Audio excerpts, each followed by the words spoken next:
नमस्ते बच्चों, आज हम देखेंगे 9th क्लास की जो बुक चेंज होकर के आई हैं उनके बारे में। पीछे हम जैसे अध्ययन कर रहे थे एक ही बुक में, और अब आ जाती है हमारे पास में 4 बुकें।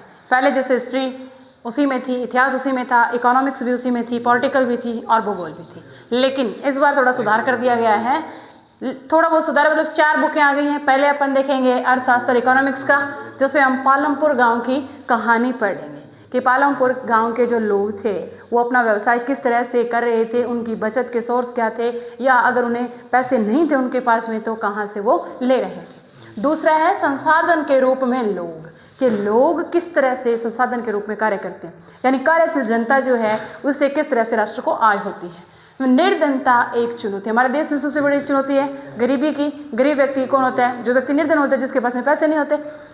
फिर है भारत में खाद्य सुरक्षा। अब हमारे भारत में खाद्य सुरक्षा क्या है, कितने लोगों को हम जो है अनाज उत्पन्न जो हो रहा है हमारे देश में, कितने लोगों को उपलब्ध हो रहा है, कितनों को उपलब्ध नहीं हो रहा, इसके बारे में अध्ययन करेंगे। ये थी आपकी फर्स्ट बुक, जिसमें 4 ही चैप्टर हैं आपके।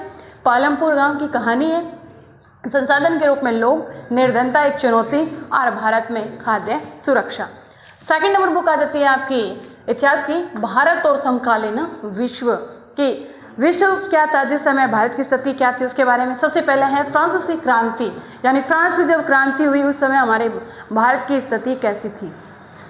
फिर है यूरोप में समाजवाद एवं रूसी क्रांति, यानी यूरोप एशिया महाद्वीप उसी तरह से यूरोप महाद्वीप है, तो यूरोप महाद्वीप में जब रूस में जो क्रांति हुई थी 1917 में, उस समय हमारे भारत की स्थिति क्या थी। नात्सीवाद और हिटलर का उदय, यानी हिटलर का जिस समय उदय हुआ उस समय भी हमारी स्थिति कैसी थी, हिटलर का उदय किन परिस्थितियों में, उसके बारे में अध्ययन करेंगे। फिर है वन्य समाज और उपनिवेशवाद, यानी वन में जो जाति रहती हैं, आदिवासी जो लोग रहते हैं उनके बारे में, और उपनिवेशवाद का उनके ऊपर क्या फर्क पड़ा। उपनिवेशवाद यानी दूसरे देश का जब अधिकार हो गया उन देशों पर, तो वन्य जो समाज था, वन्य जो जातियाँ थी उनके ऊपर, या आदिवासी जो जातियाँ थी उनका दूसरे देश का अधिकार होने पर क्या प्रभाव पड़ा, उसके बारे में अध्ययन करेंगे। 5वां चैप्टर है आपके आधुनिक विश्व में चरवाहे। आधुनिक जो हमारा विश्व है उसमें चराने के लिए चारागाह कहाँ कहाँ बने हुए हैं, उनको किन किन नामों से जाना जाता है, वो हम इसके अंतर्गत अध्ययन करेंगे। तो ये सेकंड बुक है आपकी भारत और समकालीन विश्व, जिसमें हम फ्रांसीसी क्रांति, यूरोप में समाजवाद और रूसी क्रांति, नात्सीवाद और हिटलर का उदय, वन्य समाज और उपनिवेशवाद, 5 आधुनिक विश्व में चरवाहे, इसके बारे में अध्ययन करेंगे। अब आती है आपकी थर्ड बुक समकालीन भारत, यानी हमारा भारत जो है उसके बारे में। जिस तरह से आपने 8वीं क्लास में पढ़ा था भारत के भौतिक स्वरूप, राजस्थान के भौतिक स्वरूप, उसी तरह से है भारत का आकार और स्थिति, कि हमारे भारत का आकार किस तरह का है, कौन से गोलार्ध में स्थित है, इसकी स्थिति कैसी है, इसका अक्षांशीय विस्तार कैसा है, उसके बारे में।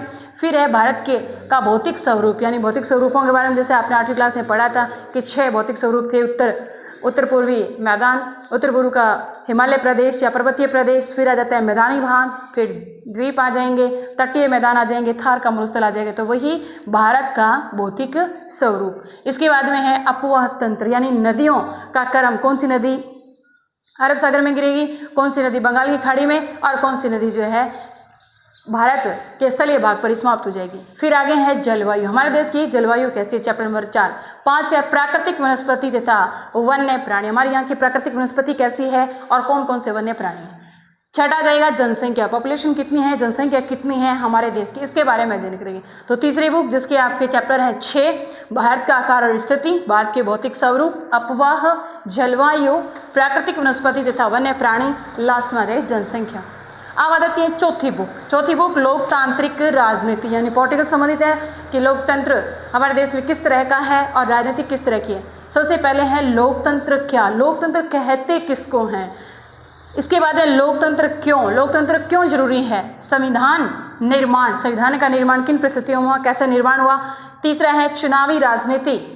चौथा पार्ट है संस्थाओं का कामकाज और लोकतांत्रिक अधिकार। ये 5 चैप्टर आपके इसमें आ गए। लोकतंत्र क्या है, यानी लोगों के द्वारा जो चुनी जा रही सरकार है वो है क्या, लोकतंत्र क्यों, लोकतंत्र हमारे लिए क्यों जरूरी है, फिर संविधान का निर्माण, फिर चुनावी राजनीति, उसके बाद में संस्थाओं का कामकाज, लोकतांत्रिक अधिकार। तो इस तरह से आपके ये बुक, जैसा कि आपने 8th क्लास में पढ़ा था हिस्ट्री का, उसी में राजनीतिक विज्ञान का, उसी में अर्थशास्त्र का, उसी में भूगोल का, तो इसमें क्या है थोड़े थोड़े अलग आ जाएंगे। तो पहला अर्थशास्त्र, जिसमें आपके चैप्टर रहेंगे 4 पालमपुर गांव की कहानी, संसाधन के रूप में लोग, निर्धनता एक चुनौती, भारत में खाद्य सुरक्षा। दूसरी बुक भारत और समकालीन विश्व, फ्रांसीसी क्रांति, यूरोप में समाजवाद और रूसी क्रांति, नाजीवाद, हिटलर का उदय, वन्य समाज और उपनिवेशवाद, आधुनिक विश्व में चरवाहे। तीसरा समकालीन भारत, जिसमें हम भारत का आकार, स्थिति, भारत का भौतिक स्वरूप, अपवाह, जलवायु, प्राकृतिक वनस्पति, प्राणी और जनसंख्या। चौथे में हम देखेंगे लोकतंत्र क्या है, लोकतंत्र क्यों, संविधान निर्माण, चुनावी राजनीति, संस्थाओं का कामकाज और लोकतांत्रिक अधिकार।